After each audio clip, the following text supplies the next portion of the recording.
What's up, good people? My name is Marquita Hudgens, and this is the Voice Behind the Voice podcast. I am here to talk about respect. This week is the week of respect, the week of being the standard, setting the prime example of respect, showing people how you want to be respected, teaching people just how to respect people in general. Um, we have been talking about self actualization, which is a term that means realizing your full potential. And self actualization is on a list of needs that was created by a man named Maslow. He created this list of needs, and it's a pyramid. And at the bottom of the pyramid is like basic stuff like food and water and air, right? So then it goes up and up and up, and when you get to the top of it, it's like the ultimate need. You know what I mean? Once you have you're good on all the other levels. Here comes self-actualization at the top of the pyramid, and not everybody gets to this, not everybody cares about this, but it is just a need for realizing and fulfilling your full potential. And that gets my fire going. You know what I mean? That makes me want to research and talk. And and through talking and researching, I have created a self protocol. Um, there is a hashtag self protocol. It has only been used less than 100 times, so I'm not going to feel very bad because I did my research and I googled and didn't find anything like it. So I'm going with it. The self protocol that I created consists of 5 phases, and those phases are um, committing to your own set of values, setting your own standards, drawing your own boundaries, communicating your own limitations and expectations, and number 5, which is what we're talking about this week, respect. Respect all around. We're talking about respect all around, the give and take of respect. We will also be talking about respecting yourself. And lastly, we will talk about respecting others, protocols, and beliefs. All right. And I'm excited because next week, I think is going to be the end of the season.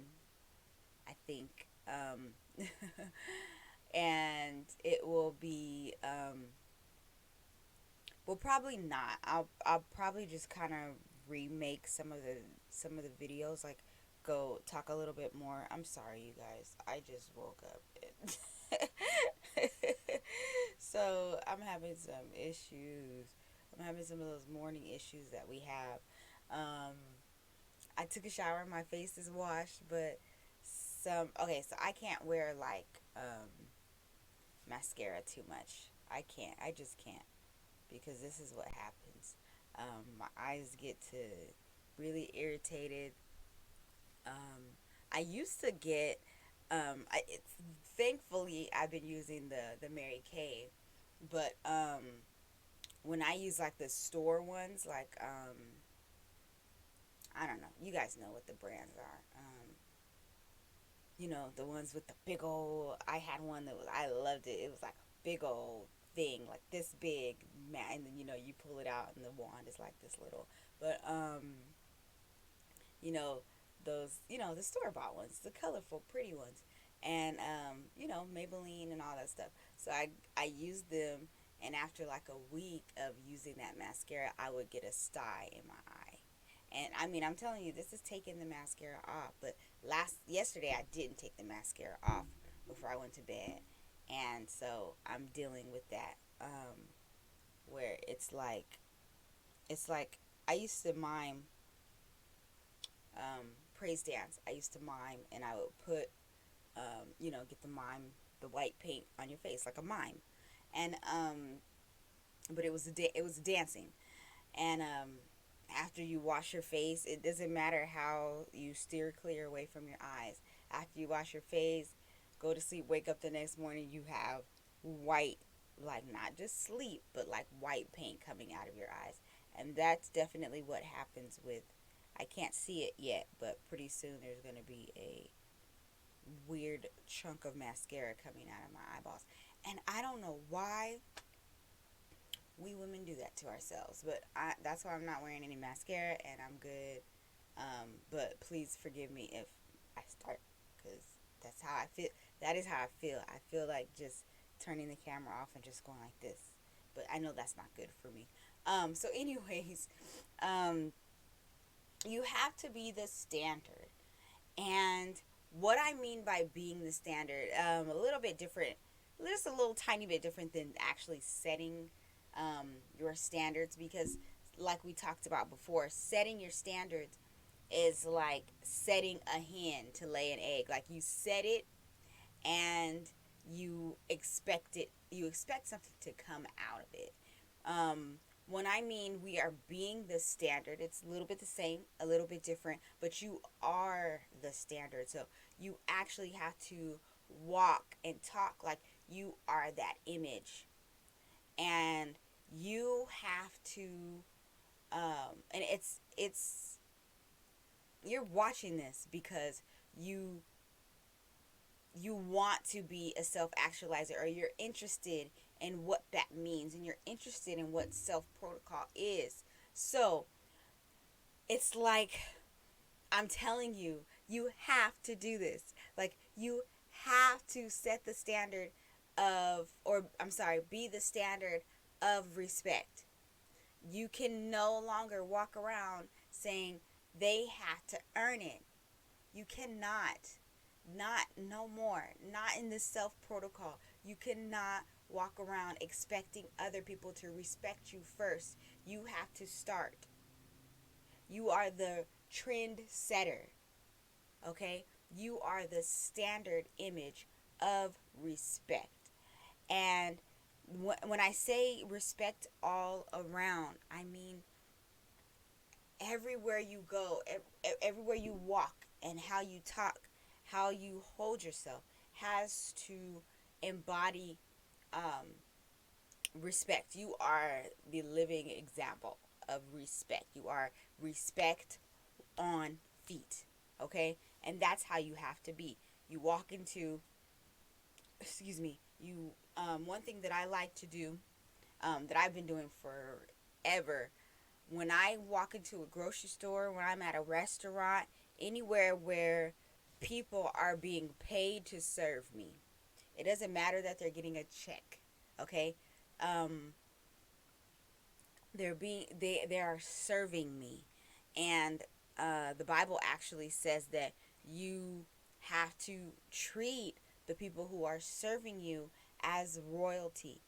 Um, you have to treat people as if you want to be treated. And you have to treat people like you would treat yourself.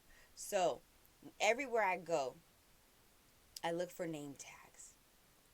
And if I don't know how to pronounce the name, boom, that's a conversation. Hey, hun, how do you pronounce your name? Excuse me, ma'am, how do you pronounce your name? Hey, sir, how do you pronounce your name?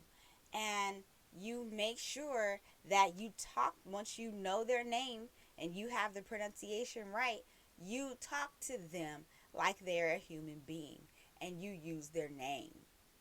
You put some respect on their name. You got it? That's why they wear a name tag, so that you can identify them.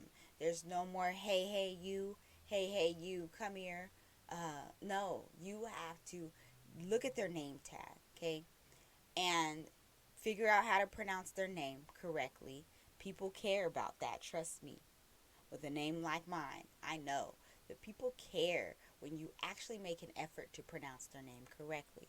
So, you say their name, you get their name, you get the pronunciation, and now every time that you address them, you say their name. Okay? We're not going to talk about tips, but you should be tipping people because that's the respectful thing to do with cash. I said we weren't going to talk about tips, but I did. That's all I needed to say. Cash, tips, get it. So,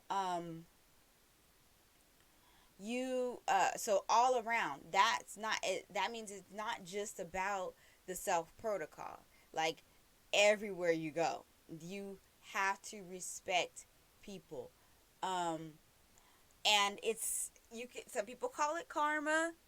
I call it planting seeds. I believe that everywhere I go, I plant seeds for for prosperity. I plant seeds of positivity. I plant spirited seeds, to be grown, and that is basically setting the standard. I go, and the standard. I appear somewhere. I show up somewhere. I appear. I just I show up somewhere, and I handle every situation with the utmost respect for myself and the people involved. And that plants the seed. People look at me, they see the standard, and I'm planting the seed so that it will activate and it will grow. So I go in, and now that waitress, it's like, oh my gosh, like she actually took the time out to this is the first person today that actually read my name tag and actually used my name and talked to me like as if I'm a person, and I've been here all day. And she sees how wonderful that feels, so she starts doing that everywhere she goes. You see, planting the seed, you don't always get to watch it grow um, when it's this type of seed planting. But I like to um, make sure that people feel wanted, that people feel loved, that people feel appreciated, that people feel important. I feel like from very young, we all just want to feel important. And that's a big thing when it comes to me as a mother, making my children feel important. Heck yeah, I let them know if they're getting on my nerves, if they're being annoying. Yeah, I let them know. It's communication. I'm communicating my limitations and expectations, right? I cannot handle you saying that 100 times in my ear. I need you to not say it anymore. Okay? I need you to just stop. Um, but I also, even more than that, make them feel important. They feel important because I want them to grow up making other people feel important. I am planting the seed. All right? It's give and take. Um, so much more give than take. But in I believe that, like I said, some people call it karma, some people call it planting seeds. I believe that when you plant the seeds, you will reap a harvest, and you will see it. You will see the consequence of you being a respectful person. Um, so that's it for episode 44, Respect Part 1.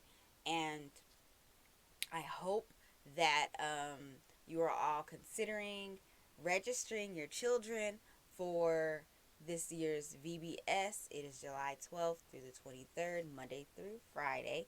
It's all online, it's completely free. Go ahead and follow the link to my website, and there will be more details there. There will also be a link in there. There will be a link that says VBS to register or donate, and there will be a link that says submit video. So if you see a video on YouTube, or you see a video, or you want to make a video, you can go ahead and submit that video to my email through that link on my website. All right, so go ahead and have a wonderful, marvelous day, and I will catch you guys in a couple days. All right, thank you so much.